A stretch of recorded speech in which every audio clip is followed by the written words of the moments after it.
자, 이제 배수연 기자님과 함께 주요 뉴스들 좀 체크해 볼까요? 배수연 기자님 나와 계십니다. 안녕하세요. 네, 안녕하세요. 네, 추석 연휴 전에 제가 조금 분위기를 내봤고요. 너무 제작진분들께서 좋습니다. 신경을 좀 써주셨습니다. 네. 근데 기자님께서도 넥타이를 좀 네, 오늘 저도 써주시고 깔맞춤으로 네, 좀 그러니까요. 하고 왔습니다. 네. 감사드립니다. 네네. 네. 자, 좀 얘기 이어가 보겠습니다. 미국 대통령 선거 TV 토론 이 뒷말이 좀 무성한 것 같은데요. 네네. 어떤 얘기들 나오고 있는지 정리해 볼까요? 네, 결국은 이제 돈이 모든 것을 말하는 것 같습니다. 특히 이제 자본주의 본산인 그런 미국 같은 경우에는 여론조사보다는 미국 정치의 흐름이 결국은 대선 결과를 더 잘 맞추더라. 이런 그 분석이 나왔습니다. 이래서 주식시장이 재밌는 것 같아요. 네, 맞습니다. 네. 예, 포천지가 네. 보니까 지금 538 그 네세니얼 리카치 스님 애널리스트가 분석한 바에 따르면 네. 1998년 이후 그 선거 여론조사를 쭉 이렇게 살펴보니까 예측 확률이 한 78%에 그쳤다. 이렇게 지금 이야기를 하고 있고요. 2022년 치러진 선거 결과는 72%에 그쳤다. 이렇게 지금 분석을 하고 있습니다. 대신에 스탠다드 앤드 푸어스 500지수, 미국의 대표적인 500지수는 그 주가지수는 1984년 이후에 대선이 있던 해에 8월부터 10월까지 주가지수 그 흐름을 보니까 승자를 예측한 확률이 정확했다. 100%에 이르렀다. 이렇게 지금 주장을 하고 있습니다. 네. 이 기간에 이제 지수가 오르면 여당이 떨어지면 야당이 어김없이 승리했다는 분석입니다. 네. 그래서 이 상당히 상관관계가 높았는데 76년하고 1980년도에는 좀 달랐다. 일단은 이제 그 14.1%, 13.4% 올랐지만 야당 후보가 승리했는데요. 이때는 인플레이션이 상당히 높았던 시기였다고 합니다. 그래서 지금 주가 흐름은 전반적인 경제 심리를 반영한다는 차원에서 현재의 경제 방향에 대해서 만족한다면 현상 유지를 지지하는 그 결과로 이어질 거고요. 불만족한다면 반대의 그 투표 성향이 나타나는 것으로 볼 수 있습니다. 네. 같은 논리 연장선상에서 제가 많이 이야기하고 있는 고통지수, 실업률하고 인플레이션을 합한 그 값이지 않습니까? 이게 이제 얼마나 높아지느냐에 따라서 이번에 향배가 결정될 수도 있다 이렇게 보고 있습니다. 그래서 최근 월가에서는 아직은 민주당에 한 15bp 가량의 여유가 있지만 향후에 만약에 실업률이 추가로 상승한다면 고통지수가 민주당에 불리하게 작용할 수 있다. 이런 지금 분석도 있습니다. 네. 그리고 지금 최근에 일방적으로 거의 지금 해리스 쪽에 좀 유리한 보도가 많이 나오지 않습니까? 그래서 좀 반대되는 뉴스도 나오고 있습니다. 미국 보수 언론의 대표 주자가 폭스 네. 뉴스인데요. 폭스에서는 현 바이든 정권이 트럼프 때보다는 물가가 무려 21%나 올랐다라고 하는 분석 기사를 내놨습니다. 좀 식품 가격 같은 경우에는 한 22% 올랐고 계란 가격은 60.7%나 폭등했다. 물론 AI 그러니까 조류 인플루엔자 영향도 좀 있기는 하지만 에너지 가격이나 이런 인건비 상승 때문인 것 같습니다. 특히 어제도 좀 짚어봤지만 주택 가격도 한 23%나 올랐다. 지금 미국인들은 휘발유 가격 그 변동이 상당히 민감합니다. 우리가 버스 가격이나 지하철 가격 요금 인상에 민감하듯이 휘발유 가격 같은 경우에는 52.9%나 올랐다. 저도 그렇게 체감을 하고 있었거든요. 그래서 이런 부분을 집중적으로 부각하면서 일방적인 그 여론의 흐름에 대해서 좀 견제를 좀 하는 모습이었고요. 근데 지금 그 트럼프가 지금 좀 궁지에 몰린 건 지금 지지세뿐만 아니라 자금이 좀 그 해리스에 비해서 좀 절대 좀 불리한 쪽으로 좀 흘러가고 있습니다. 특히 어제 말씀드렸던 테일러 스위프트가 해리스 지지를 선언한 이후에 지금 그 해리스 같은 경우에는 지금 지지 후원금이 지금 쇠퇴하고 있습니다. 그런데 이 이메일을 통해서 고양이가 좀 쟁점이 됐지 않습니까? 테일러 스위프트가 지금 고양이를 아는 그 이메일을 보내면서 지지를 호소를 했고요. 이게 상당한 파장을 일으키고 있습니다. 그래서 지금 트럼프가 아주 좀 불편한 심기를 드러냈습니다. 대가를 치를 것이다. 라고 했는데 자기 지지자들이 스위프트의 그런 음반 같은 거는 사지 않을 것이다 이런 의미로 받아들여지는데요. 사실은 트럼프는 스위프트의 그 지지를 상당히 좀 갈구했었습니다. 왜냐하면 젊은 층 표심에 상당히 영향력을 미칠 수 있는데요. 인스타그램 팔로워만 지금 2억 8천 명입니다. 스위프트 같은 경우에. 근데 이게 사실은 트럼프가 AI를 합성한 그 가짜 사진을 좀 게재를 했지 않습니까? 네. 그것도 좀 영향을 미치는 것 같습니다. 그래서 지금 큰 손들도 지금 트럼프가 모금하는데 좀 많이 불리한 위치로 좀 전락하고 있다 이렇게 지금 보고 있습니다. 일론 머스크 같은 경우에도 보면 해리스가 대부분의 예상을 뛰어넘고 아주 잘했다 이렇게 보고 있고요. 뉴욕의 억만장자인 존 캐스 마티디스는 지금 그동안 해리스가 3개월 동안 입을 다물고 있어서 토론할 능력이 없다고 생각했는데 기대보다 훨씬 잘하고 있다. 이렇게 지금 평가를 하고 있는 것 같습니다. 일론 머스크 같은 경우는 스위프트에게 좀 희롱성 발언을 또 남겨서 이런 네, 부분도 좀 문제가 좀 있는 그런 발언을 네, 좀 했습니다. 네. 예.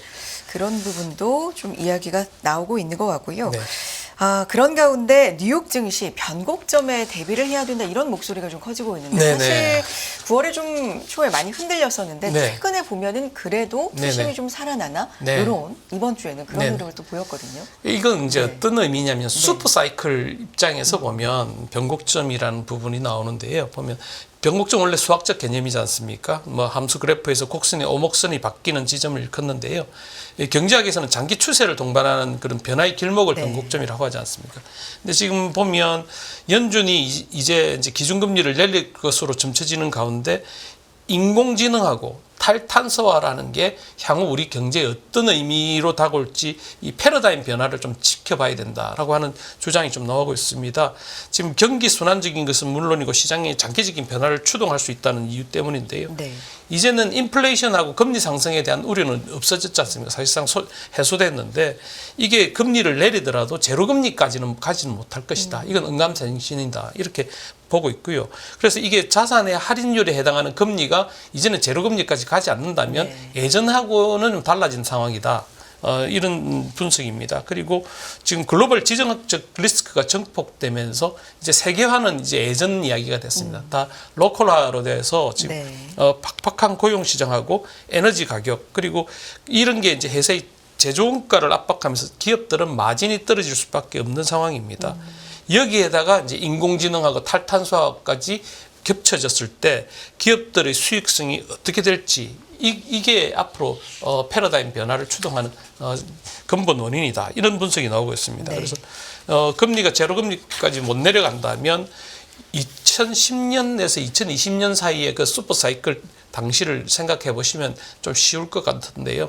당시에는 그 글로벌 금융위기 이후에 대부분의 나라가 제로금리를 채택했습니다. 그래서 자산의 할인율이 제로였기 때문에 이때 그 슈퍼사이클이 한 연 16% 정도의 그런 수익률로 타고 왔거든요. 이 부분이 지금하고는 달라질 수밖에 없다. 이런 분석입니다. 아울러서 지금 보면 미국 같은 경우에는 지금 경기에 좀 불길한 조짐이 많이 나타나고 있다고 하는 게 달러 스토어, 달러 트리나 이런 우리나라로 치면 뭐 천원 샵이지 않습니까? 좀 저가. 네네. 네. 여기가 지금 아주 매출이 부진한 게 좀 불길하다. 이렇게 보고 있습니다. 그리고 지금 미국의 대표적인 이탈리안 캐주얼 레스토랑이 그 올리브 가든이라고 있는데요. 여기가 그 중저가 그 메뉴가 좀 인기를 끌고 있는데 그동안은 7만 달러에서 8만 달러의 소득인 그 가게가 주로 이용자였는데 그 가게들이 사라졌다. 이용자들이 사라졌다. 지금 매출은 대부분 20만 달러 이상인 사람들로부터 나오고 있다. 이런 분석도 있고요. 그리고 GM 계열의 그 자동차 할부 금융 전문 LI 주가가 최근에 급락했습니다. 네. 왜냐하면 지금 신용 리스크가 증폭되면서 지금 연체율이 상당히 가파르게 높아지고 있고요. 대손상각 대금도 조금 많이 쟁여놔야 되겠다. 이렇게 지금 발표를 한 탓에 이 주가가 많이 하락하고 있습니다. 그래서 미국이 지금 가계가 조금 흔들리고 있다.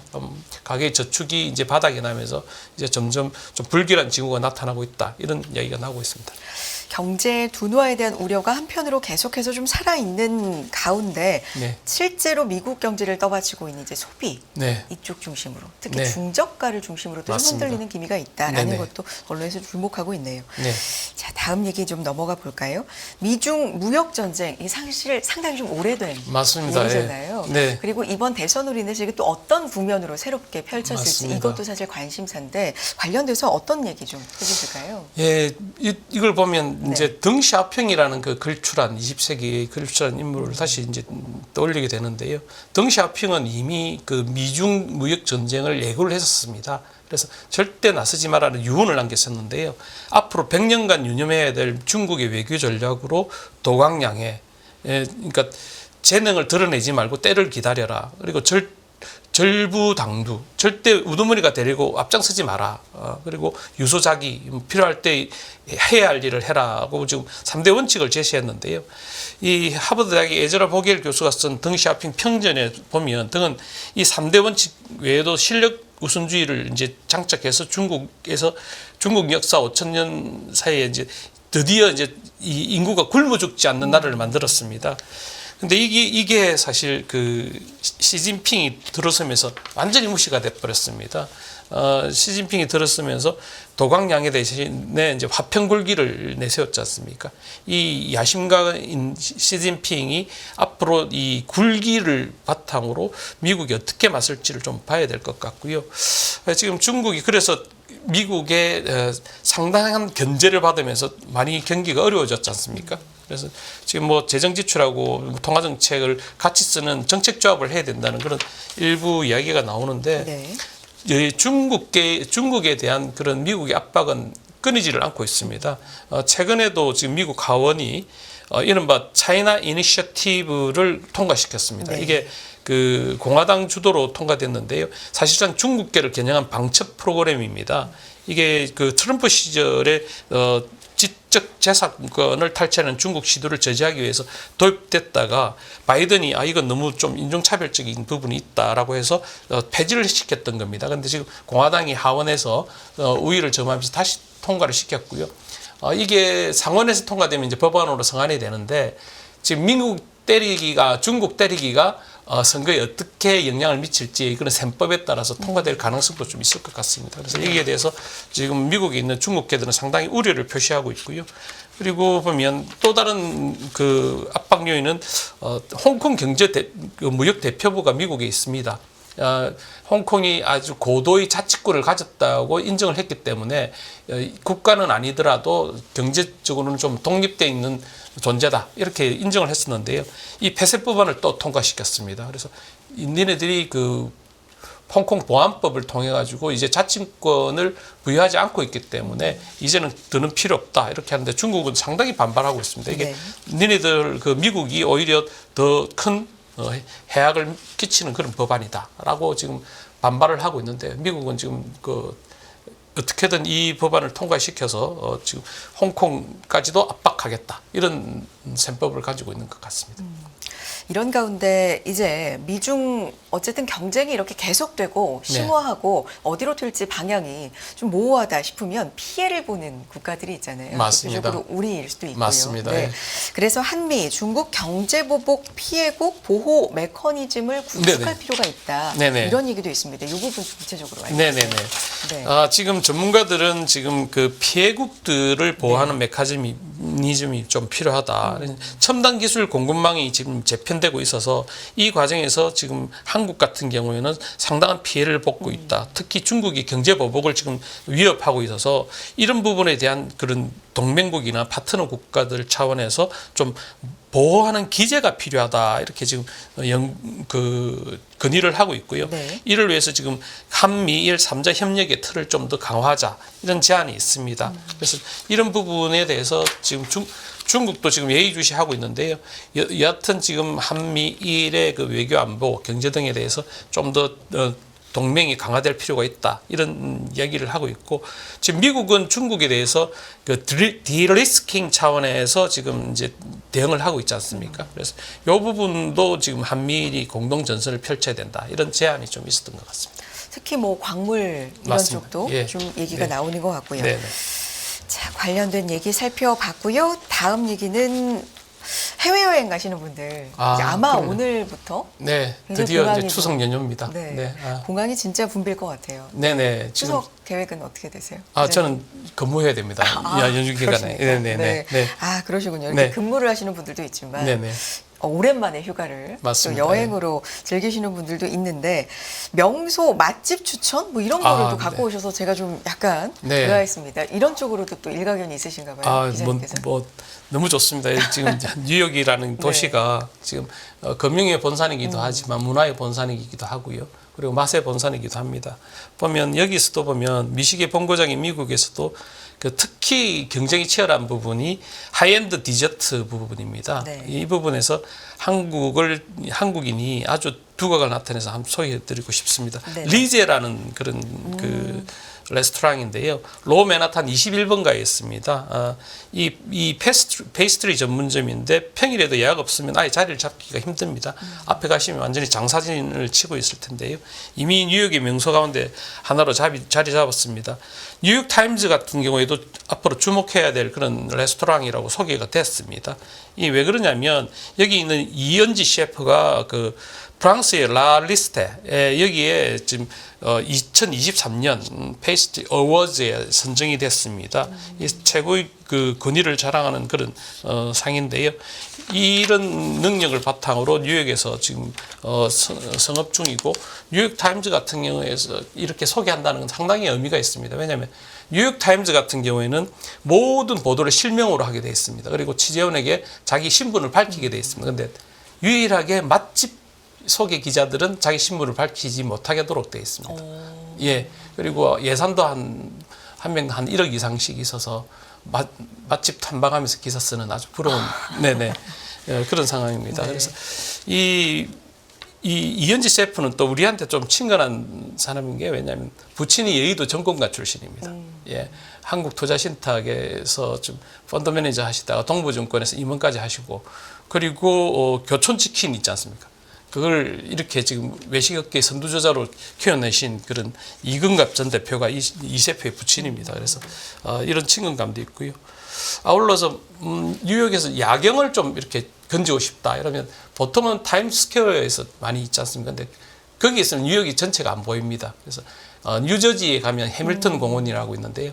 거기 가시면 뉴욕을 한눈에 다 볼 수 있고 아마 인생샷을 좀 건질 수 있지 않을까. 이렇게 또 추천해보고 있고요. 그리고 뉴욕을 그 야경을 즐기면서 뭐 분위기를 잡고 이렇게 한잔 하시고 싶으면 한인타운 초입에 있는 가온누리라고 고급 레스토랑이 있습니다. 네. 36층에 있는데요. 여기 가성비는 좋지 않지만 뷰는 맛집입니다. 그래서 여기서 이제 단품 식사도 되니까 곧 하시고 내려와서 K타운 가면 감미역 같은 데 있습니다. 감미역에서 수육에 소주 한잔 하시면 아주 좋은 그런 뉴욕 나들이가 될 것 같습니다. 또 특파원 지내셨으니까 네네. 경험담을 살리셔서 좋은 음식과 또 장소 소개를 해주셨고요. 이 시간에 이런 얘기하니까 색다르네요. 네, 추석이니까. 그러니까요. 네네네. 네. 자, 여기까지 함께하겠습니다. 배수연 기자 함께했습니다. 기자님 고맙습니다. 그렇습니다. 100세 시대는 옛말, 이제는 120세 시대를 준비해야 합니다. 여러분은 어떤 준비를 하고 계신가요? 나의 미래를 단단하게 만드는 가장 현실적인 세 가지 도구가 준비된 자만이 더 나은 미래의 주인이 될 수 있습니다. 흔들리지 않는 미래를 위한 인생 전략, 지금 만나보세요.